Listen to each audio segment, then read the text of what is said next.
A major new federal directive is about to change the game for hundreds of thousands of people in public housing.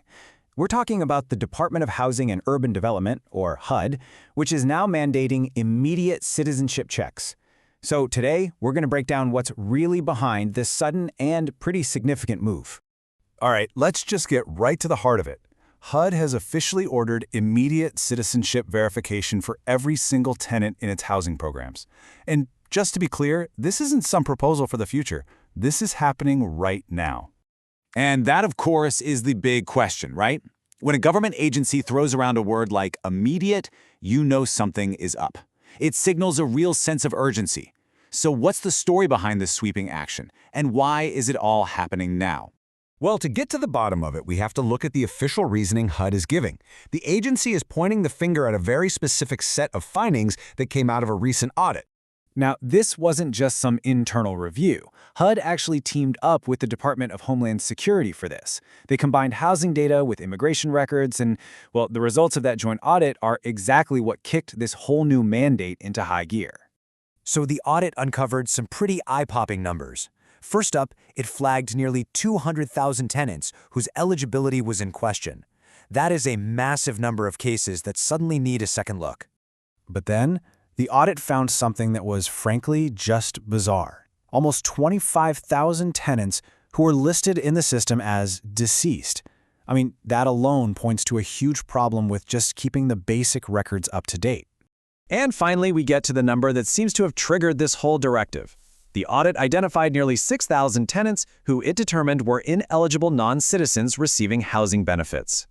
In response, HUD Secretary Scott Turner did not mince words. This quote really frames the whole thing as an issue of fiscal responsibility. The stated goal here is pretty clear: to stop what the administration sees as the misuse of taxpayer money and to prioritize American citizens. And that idea was echoed by Assistant Secretary Ben Hobbs. You see how he connects the audit's findings directly to something a lot of people are familiar with: those incredibly long wait lists for public housing. He's making the case that because resources are limited, they have to go to eligible American families first. Okay, so that's the why behind this whole thing. Now let's get into the how. What does this 30-day mandate actually mean for the housing authorities on the ground who have to make this happen? The key to enforcing this is a system with a bit of a mouthful of a name: the EIV Save Tenant Match Report.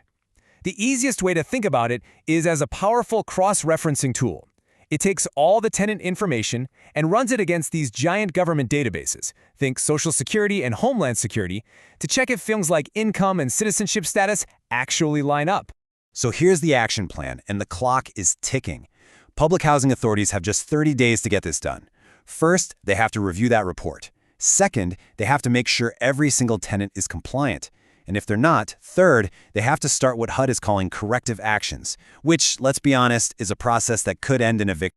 And you can bet HUD is serious about this deadline. The directive makes it crystal clear that any housing authorities or private property owners who get HUD funding and fail to comply within 30 days are going to face sanctions. Now, like with any big policy shift, this didn't just appear out of thin air.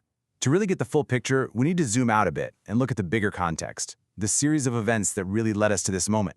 This timeline is actually pretty fascinating when you look at it. The legal groundwork was laid way back in 1980 with a law that set citizenship requirements for housing aid. But look at what's happened recently. Last year, HUD and DHS make it official. They'll share data.